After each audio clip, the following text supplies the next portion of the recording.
A mansión de los Montenegro, una imponente estructura de piedra clara y tejas de barro cocido, se alzaba como un centinela mudo en las colinas de El Escorial, a las afueras de Madrid. Más que un hogar, era un símbolo. Un testamento de piedra y jardines perfectamente podados de la tenacidad y el éxito de su patriarca, don Fernando Montenegro, cuya ausencia física ese día de otoño se hacía sentir como una presencia aplastante. El aire, incluso dentro de la biblioteca, olía a lluvia próxima y a tierra mojada de los jardines, un aroma que contrastaba con el seco olor a cuero viejo, papel vitela y polo de muebles de caoba. Don Fernando no había sido un hombre de alegrías ruidosas o muestras efusivas de cariño.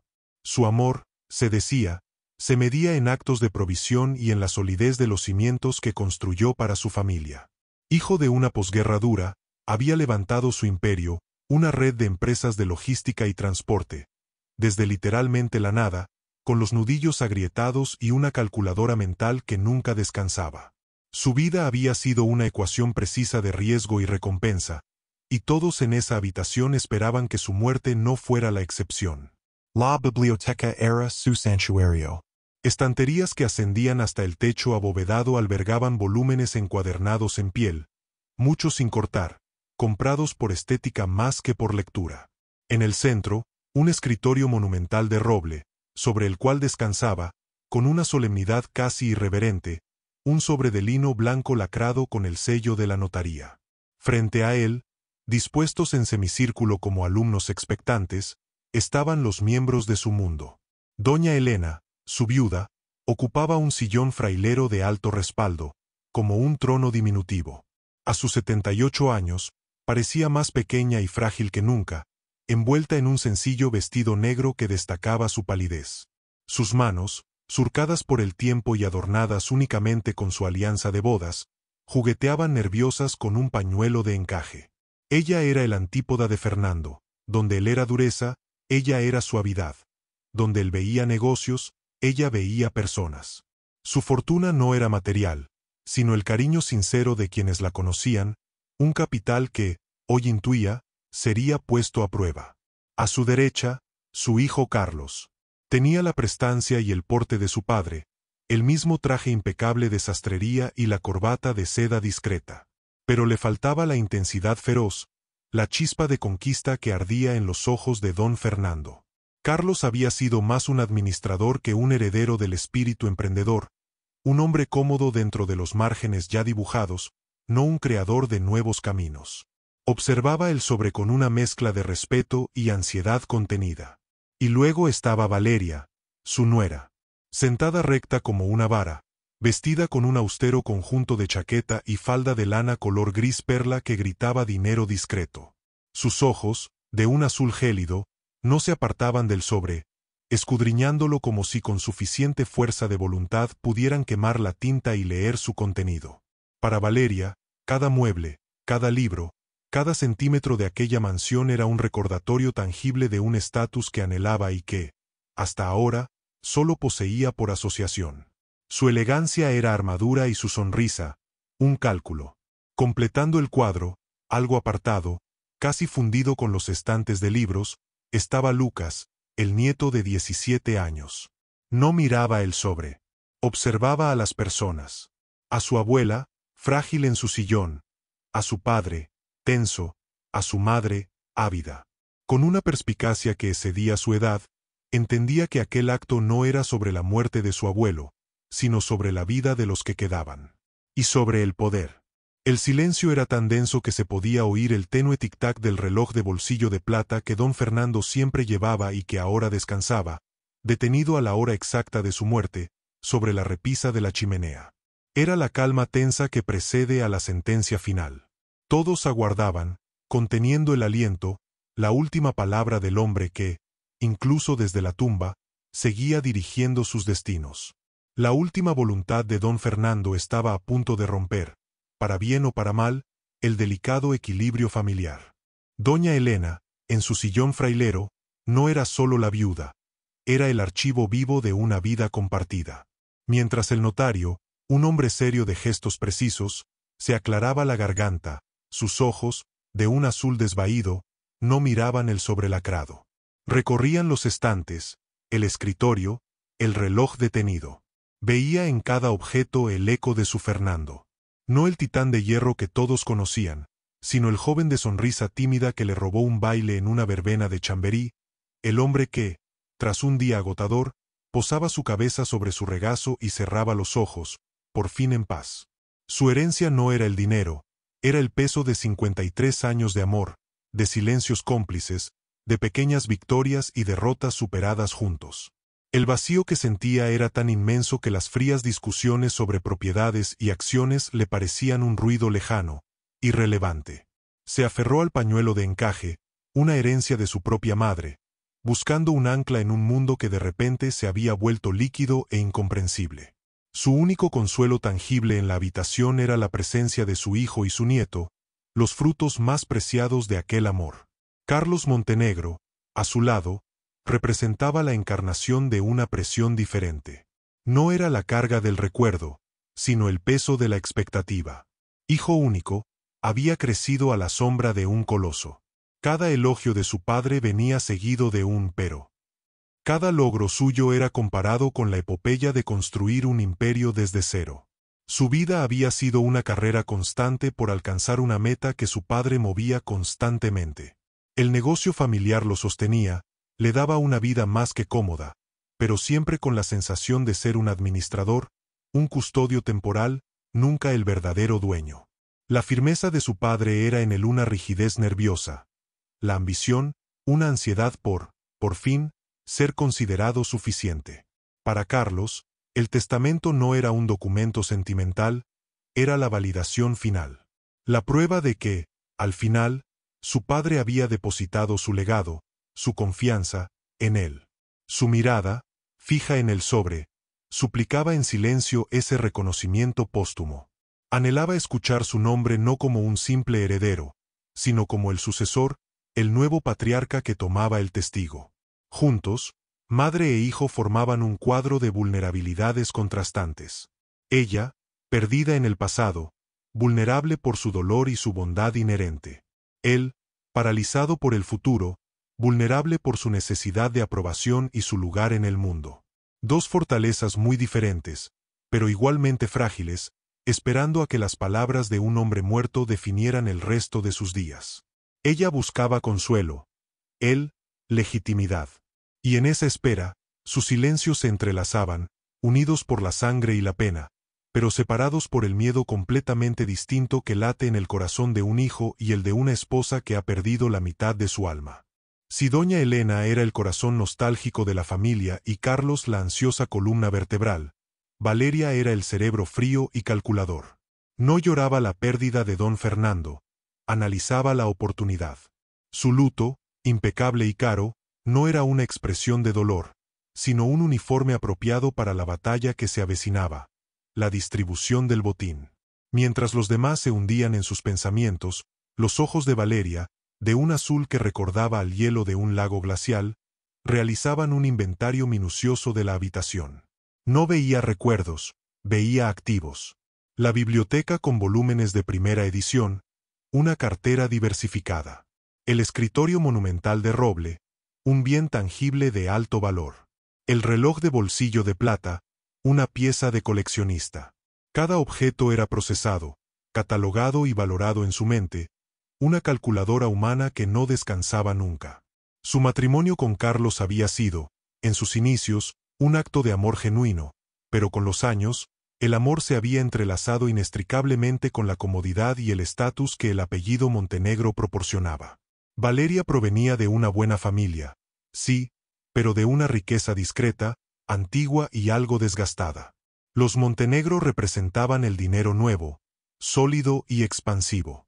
Para ella, la fortuna no era solo lujo, era una armadura contra la irrelevancia, un pasaporte a los círculos más exclusivos, la garantía de que su hijo, Lucas, nunca conocería la duda financiera que a veces ella había vislumbrado en su propia infancia. Su mayor temor, el que le quitaba el sueño desde la muerte de su suegro, era la posibilidad de que don Fernando, en un último acto de excéntrica testarudez, hubiera cometido la insensatez de descentralizar su herencia. ¿Fundaciones? ¿Donaciones? ¿Legados absurdos a empleados leales? La idea le resultaba físicamente dolorosa. Para Valeria, la riqueza era para la familia, para su familia nuclear, Carlos, Lucas y ella. Cualquier desviación era un robo, un error que había que evitar o, si era demasiado tarde, corregir. Por eso, su atención no estaba en el notario, sino en su suegra. Elena era la variable impredecible, el eslabón débil. Valeria la veía no como una persona, sino como un vehículo, un conducto a través del cual la fortuna debía fluir hacia donde era correcto, hacia las manos de Carlos, y por ende, hacia las suyas. Observaba cada suspiro de la anciana, cada movimiento nervioso de sus manos, evaluando su estado de fragilidad, su susceptibilidad. Ya tenía un plan. Varios, de hecho. Un testamento simple a nombre de Carlos sería lo ideal. Pero si no, si la herencia iba directamente a Elena, entonces su misión sería clara: guiar, aconsejar y proteger a su suegra de las malas influencias y de su propia ingenuidad. Para Valeria, la lectura del testamento no era el final. Era el primer movimiento en una partida de ajedrez por el control de una fortuna, y ella no tenía la menor intención de perder. Su sonrisa era tensa, educada, pero detrás de ella, la mente trabajaba a toda velocidad, preparada para la jugada maestra. El notario, don Ignacio Pujol, con la solemnidad de quien está acostumbrado a ser el mensajero de destinos, rompió el lacre con un abrecartas de plata. El crujido del papel fue como un disparo en el silencio opresivo de la biblioteca. Todos contuvieron el aliento, especialmente Carlos, cuyo cuerpo se inclinó ligeramente hacia adelante, y Valeria, cuya mirada se fijó en los labios del hombre que estaba a punto de dictar su futuro. Don Ignacio se ajustó las gafas y comenzó a leer con una voz clara y neutra, carente de toda emoción, lo que contrastaba brutalmente con el contenido de las palabras. Yo, Fernando Montenegro, en pleno uso de mis facultades mentales. Las frases iniciales eran la fórmula habitual, reconociendo a su esposa e hijo. Carlos asintió levemente, una chispa de esperanza encendiéndose en sus ojos. Era lo esperado. Pero entonces, la sintaxis cambió. La voz del notario adquirió un tono más grave al llegar al meollo del documento. Y siendo plenamente consciente de la bondad, y a la vez, la excesiva confianza de mi amada esposa, Elena, en la sinceridad ajena, decreto lo siguiente. Valeria apretó discretamente el brazo de su butaca. Esa no era una cláusula estándar. Nombre como mi única y universal heredera de todos mis bienes, propiedades, participaciones empresariales y activos líquidos a mi esposa, Elena Rodríguez de Montenegro. Un suspiro colectivo, casi de alivio, recorrió la room. Era lo lógico, lo tradicional. Elena cerró los ojos por un segundo, abrumada no por la herencia, sino por el último acto de confianza de su marido. Carlos se relajó unos milímetros. Al heredar su madre, era un paso intermedio, pero el control eventualmente caería en sus manos. Era lo esperable. Sin embargo, don Ignacio no había terminado. Alzó la vista por un instante por encima de las gafas, barriendo la room con una mirada rápida, antes de continuar con la parte crucial. Con la expresa e inquebrantable condición de que ella administrará y usufructuará dichos bienes hasta el día de su fallecimiento. Asterisco usufructuará, repitió, enfatizando la palabra legal. Tras su muerte, la totalidad de la herencia, sin excepción, pasará directamente a mi nieto, Lucas Montenegro Valdés, quien deberá haber alcanzado la mayoría de edad para recibirla en pleno dominio. El silencio que siguió fue de otra calidad. No era de expectación, sino de estupefacción. Carlos palideció como si le hubieran golpeado en el estómago. No era un heredero. Era un fantasma en el testamento de su propio padre. Había sido saltado, ignorado, invalidado. La validación que tanto anhelaba se esfumó, replast por una humillación pública y profundamente dolorosa. Su propia respiración se le anudó en la garganta. Valeria, por su parte, no se inmutó externamente, pero por dentro, fue como si el suelo de la biblioteca se hubiera abierto bajo sus pies. Su plan perfecto se hacía añicos. Su suegra era la dueña, sí, pero solo de nombre, de un usufructo. El verdadero titular final, el dueño absoluto, era su hijo. Un niño. Su mente, antes calculadora, se convirtió en un torbellino de rabia y recálculo frenético. ¿Cómo había podido Fernando hacer eso? ¿Desconfiaba tanto de su propio hijo? ¿O era que, en el fondo, desconfiaba de ella? La mirada de Valeria se desvió hacia Lucas, que parecía tan sorprendido como todos los demás. Su hijo. Su propia sangre. Él era ahora la llave. Todo, absolutamente todo, había cambiado. El eco de las últimas palabras del notario aún colgaba en el aire, pesado y incómodo. Don Ignacio Pujol dejó el testamento sobre el escritorio y se ajustó las gafas, permitiendo que la familia absorbiera el golpe. El silencio era espeso, cargado de emociones no dichas. La humillación hirviente de Carlos, la incredulidad de Elena y el frío pánico recalibrándose en la mente de Valeria. Fue ella quien se movió primero. Con una suavidad felina, se levantó de su butaca. Su rostro había logrado recomponerse en una máscara de preocupación serena. Se acercó a su suegra y se arrodilló frente a ella, tomando sus manos temblorosas entre las suyas, que estaban frías y secas. Elena, querida, comenzó, su voz un hilo meloso de falsa condolencia.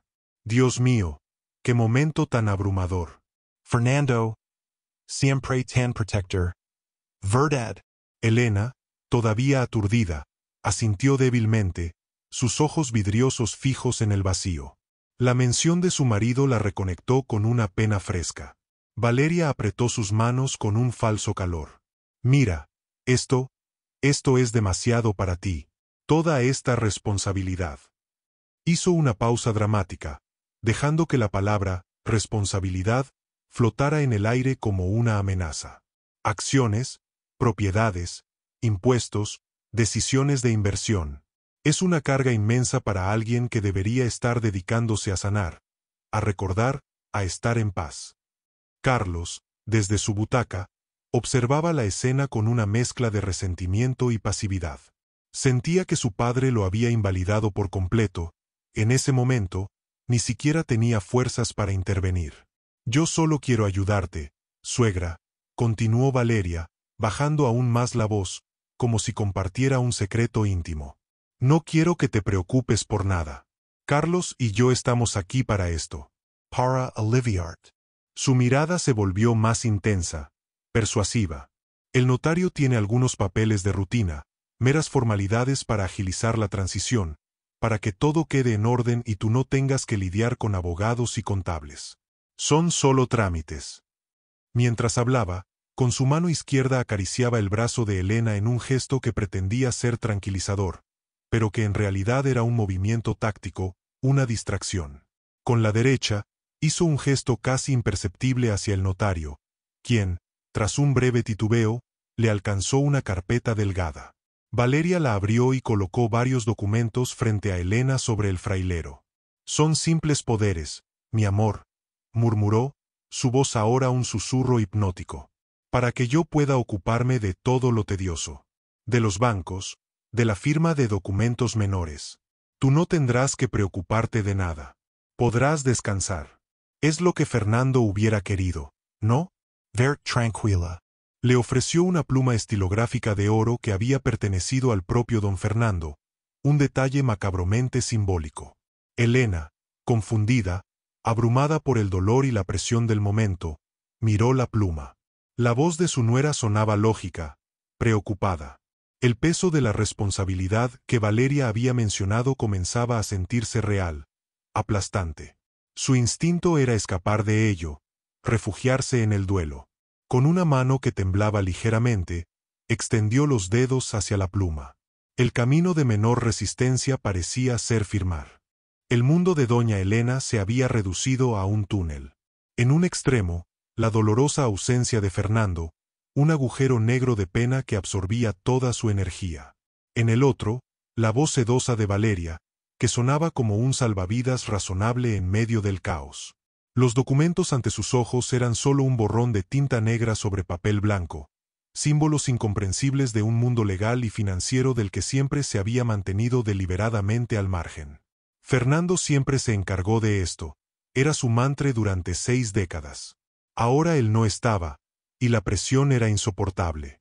La pluma de oro, fría y pesada, parecía brillar con una luz propia. Era la llave para liberarse de esa abrumadora responsabilidad que su amado esposo, en un último acto de amor mal entendido, había depositado sobre sus frágiles hombros. Valeria sonreía, una sonrisa que no alcanzaba sus ojos de hielo, y asentía con lentitud, animándola. «Es lo mejor, Elena. Para tu tranquilidad». El dedo índice de la anciana, surcado de venas azules y manchas de la edad, se cerró lentamente alrededor del cuerpo de la pluma. La punta se posó sobre la línea punteada que esperaba la firma. Un alivio momentáneo la recorrió. Firmar sería el final de esta pesadilla. Podría volver a su habitación, a llorar en paz, a abrazar los recuerdos y dejar que el mundo exterior siguiera su curso sin ella. En ese preciso instante, una figura se movió en su visión periférica. Lucas, que había sido una silueta quieta y observadora junto a los estantes, se adelantó. No hubo prisa en sus movimientos, sino una determinación tranquila y solemne. Se arrodilló suavemente al otro lado de su abuela, frente a Valeria, creando un contrapunto perfecto. El ambiente en la biblioteca se cortó como con un cuchillo. Carlos contuvo la respiración. El notario, don Ignacio, abrió la boca para decir algo, pero las palabras murieron en sus labios al ver la escena que se desarrollaba. Valeria lanzó a su hijo una mirada fulminante, un mensaje de advertencia silenciosa y furiosa que decía, «Aléjate». No te metas. Pero Lucas la ignoró por completo. Su mundo no estaba hecho de acciones ni de usufructos. Estaba hecho de personas. Y en ese momento, vio a su abuela no como una heredera, sino como una mujer a punto de ser devorada por una pena que no comprendía y por una presión que no merecía. Había visto la avidez en los ojos de su madre mientras el notario leía, había sentido la tensión de su padre, y ahora veía la confusión absoluta en el rostro de la mujer que le había leído cuentos y le había enseñado a amar la jardinería. No gritó, no forcejeó. Su movimiento fue de una ternura devastadora. Con una mano suave, posó la yema de los dedos sobre el brazo de su abuela, justo donde la mano que sostenía la pluma empezaba a temblar. Su toque fue ligero como una pluma, pero cargado de una urgencia monumental. Y entonces, inclinándose hacia ella, rompiendo el hechizo de la voz de Valeria, Lucas susurró. Sus palabras no fueron un grito, pero en el silencio sepulcral de la biblioteca, resonaron con la fuerza de un trueno. «Abuela, no firmes nada. Por favor, no lo hagas. Piensa con claridad». Cada palabra era un clavo en el ataúd de la ambición de Valeria. Por favor era una súplica de amor. No lo hagas era una advertencia clara. Piensa con claridad era un ancla arrojada a la mente nublada de Elena, un llamado a la razón en el corazón de la tormenta. El hechizo se rompió. La mano de Elena se detuvo. La pluma dejó de avanzar. Sus ojos, que habían estado vidriosos y perdidos, parpadearon y por fin se enfocaron en el rostro de su nieto. Vio la preocupación genuina, el amor puro y la determinación inquebrantable en sus ojos. Y en ese instante, la niebla comenzó a disiparse. El susurro de Lucas, cargado de una urgencia contenida, cortó la atmósfera enrarecida de la biblioteca como un cristalazo. No fue un grito en volumen, pero en su intensidad silenciosa fue más estridente que cualquier alarido. Las palabras, «Abuela, no firmes nada. Por favor, no lo hagas. Piensa con claridad», flotaron en el aire, congelando la escena en una instantánea de tensión dramática. El efecto fue inmediato y eléctrico. La mano de Elena, que había comenzado a ceder a la presión y al adormecimiento del dolor, se detuvo en seco. La punta de la pluma de oro, a milímetros de manchar el papel con una tinta irrevocable, se quedó suspendida en el aire, temblando levemente. Su mirada, que había estado nublada por la confusión y la sumisión, se despejó de golpe. Parpadeó, como despertando de un sueño profundo, y sus ojos se encontraron con los de su nieto. En ellos no vio ambición ni cálculo, sino una preocupación pura y incondicional. Era el ancla que necesitaba para volver a la realidad. Valeria, por su parte, experimentó una transformación instantánea. Su máscara de preocupación solícita se resquebrajó como yeso seco, revelando por un instante el rostro crispado por una rabia feroz y una incredulidad absoluta. Sus ojos, aquellos ojos glaciales, clavaron en su hijo una mirada que podría haber helado la sangre.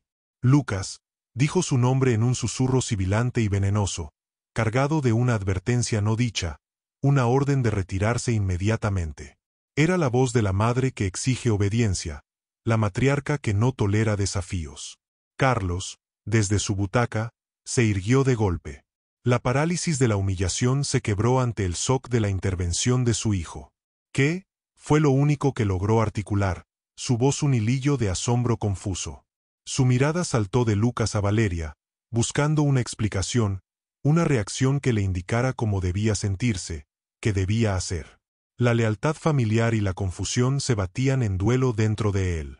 Don Ignacio Pujol, el notario, fue quizás el único que, además de sorprendido, activó inmediatamente su instinto profesional. La intervención del joven, la reacción visceral de la nuera y la palpable confusión de la heredera levantaron todas las alarmas en su mente de jurista experimentado. Su expresión seria se volvió grave. Dejó de ser un mero lector de testamentos para convertirse en un vigilante. Su mirada se posó sobre los documentos que Valeria había colocado ante Elena, estudiándolos con renovada atención y profunda suspicacia. El silencio que siguió al susurro de Lucas fue aún más profundo que el anterior, pero de una calidad completamente distinta. Ya no era el silencio de la expectación, sino el silencio tenso y cortante del equilibrio roto, de la máscara arrancada, del tablero volcado. Toda la presión cuidadosamente construida por Valeria se había evaporado, reemplazada por una incómoda y elocuente verdad que ahora colgaba pesadamente en la room, esperando a que alguien tuviera el valor de nombrarla. El silencio que siguió a la advertencia de Lucas era tan denso que se podía cortar con un cuchillo. Todos los ojos en la habitación, excepto los de Elena, que aún estaban fijos en su nieto con una mezcla de confusión y creciente claridad, se volvieron hacia Valeria. Su rostro era un máscara de mármol, pero una fina vena palpitaba en su sien, delatando la furia que hervía bajo la superficie. Don Ignacio Pujol fue el primero en moverse. Su deber profesional y su sentido de la ética superaron cualquier incomodidad social. Con una calma deliberada que contrastaba con la electricidad del ambiente, se acercó al sillón frailero. Con su permiso, doña Elena, dijo su voz, firme y clara, rompiendo el hechizo de silencio. Sin esperar una respuesta, extendió la mano y tomó con delicadeza pero con determinación la carpeta que Valeria había colocado sobre el regazo de la anciana. Valeria hizo un movimiento instintivo para impedirlo, un breve y casi imperceptible gesto de posesión, pero se detuvo. Sabía que cualquier acción más evidente sería una admisión de culpabilidad. Sus labios se apretaron en una línea delgada y pálida mientras observaba al notario con una mirada que pretendía ser de ofendida dignidad, pero que no lograba ocultar el pánico que comenzaba a asomarse. Don Ignacio se colocó las gafas en la punta de la nariz y estudió el primer documento. Sus cejas, antes imperturbables, se fruncieron. Pasó rápidamente a la segunda página, y luego a la tercera. Su expresión se volvió gradualmente más severa, más oscura. Alzó la vista y miró a Valeria no con enfado, sino con una profunda decepción y una fría desaprobación. Doña Valeria, comenzó, su voz ahora carente de toda neutralidad, cargada de una gravedad que hacía que el aire se encogiera. ¿Podría explicarme qué pretende exactamente con esto? Elena, finalmente, encontró su voz, un hilo tembloroso.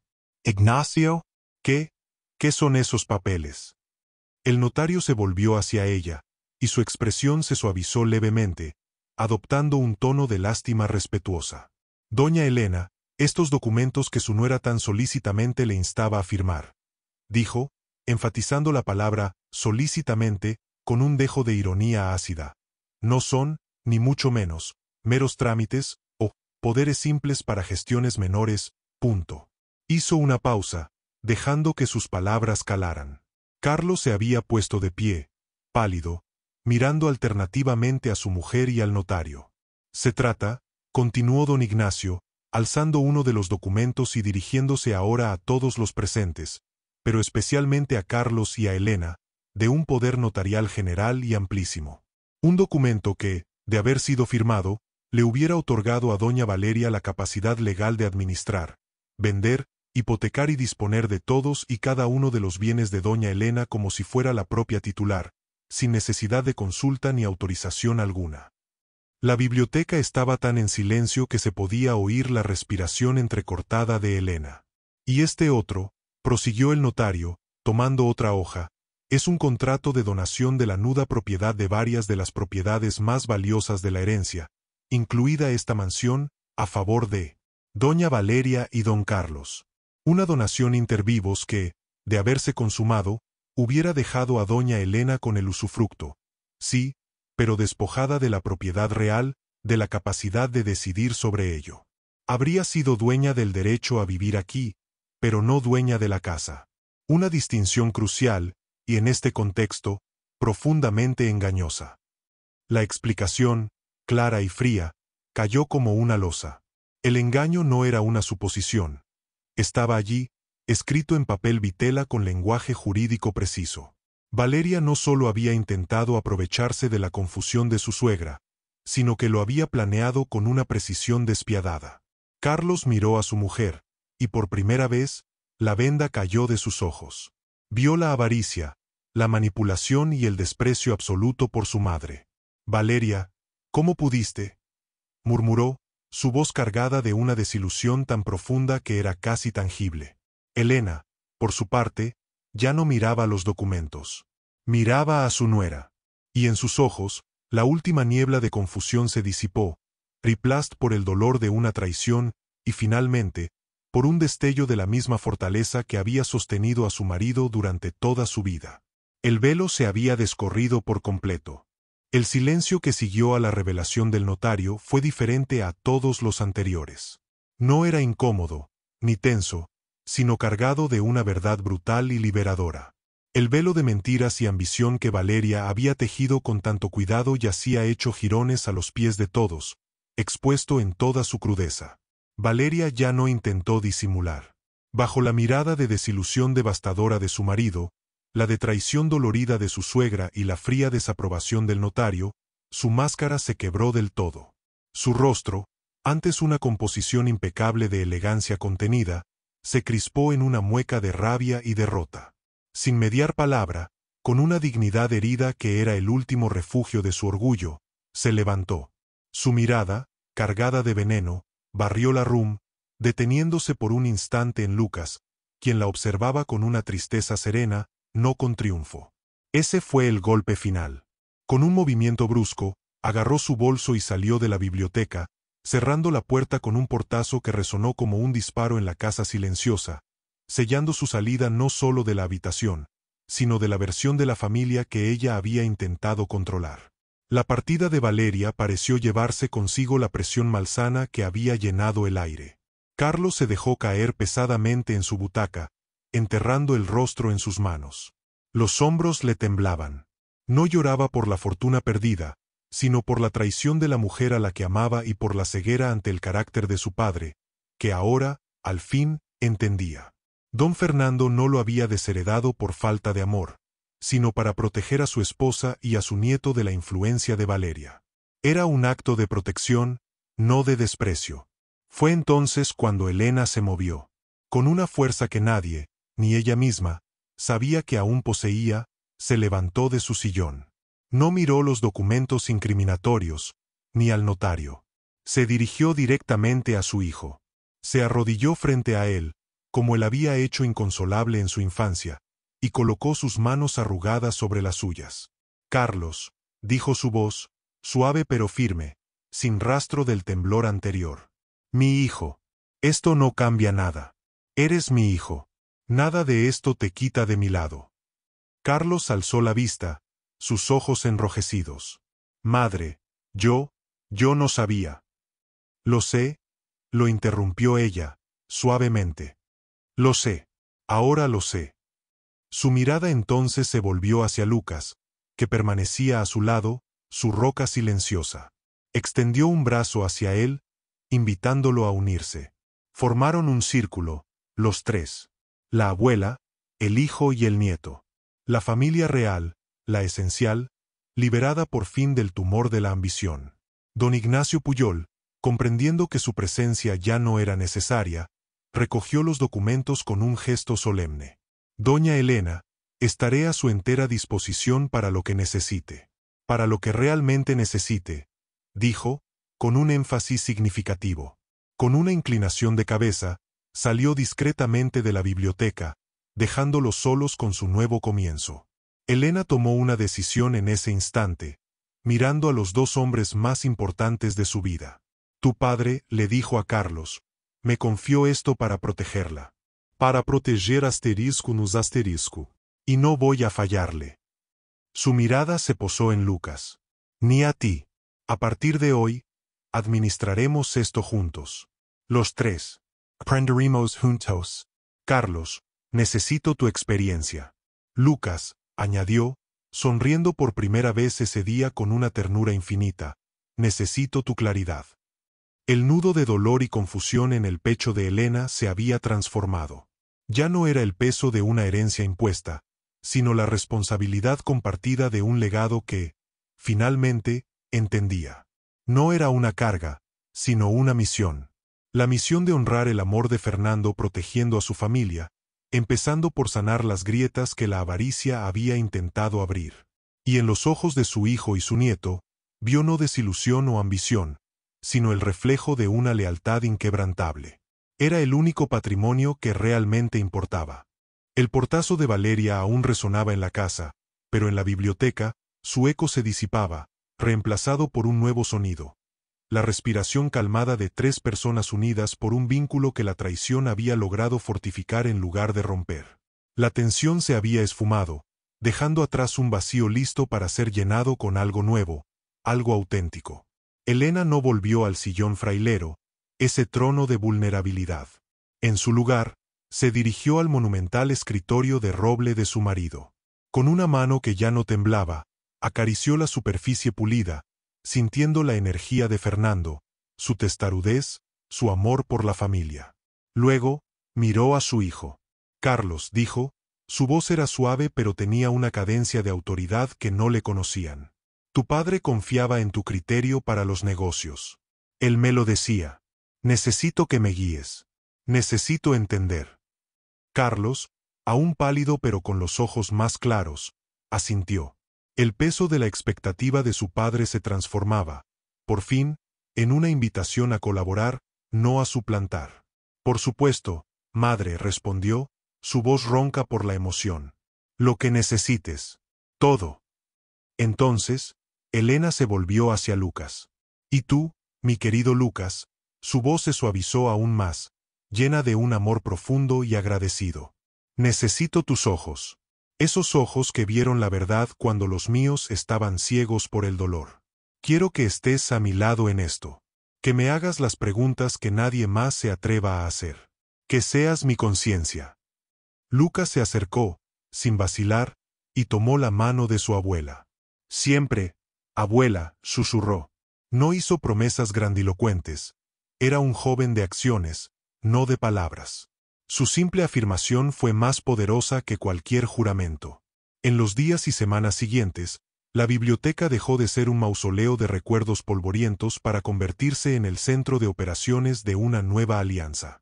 Don Ignacio Pujol regresaba con frecuencia, pero ahora sus reuniones eran diferentes. Elena, con Carlos a un lado explicándole los detalles financieros con una paciencia que él no sabía que poseía, y Lucas al otro, observando, preguntando por qué, y esta cláusula, se convirtió en una administradora sorprendentemente astuta. No era su marido, no pretendía serlo. Era ella, intuitiva, prudente y guiada por un deseo férreo de honrar la confianza depositada en ella. La verdadera herencia de don Fernando no se repartió en acciones o propiedades. Se reveló en la complicidad que creció entre abuela, hijo y nieto. En las tardes que pasaban revisando carpetas, no por obligación, sino por un proyecto común. En la forma en que Carlos encontró, al fin, un propósito que no estaba empañado por la sombra de su padre, sino iluminado por la colaboración con su madre. En la madurez serena que Lucas adquirió, convirtiéndose en el puente entre dos generaciones. Elena comprendió que el testamento de su marido no era un acto de desconfianza, sino el último y más profundo acto de amor.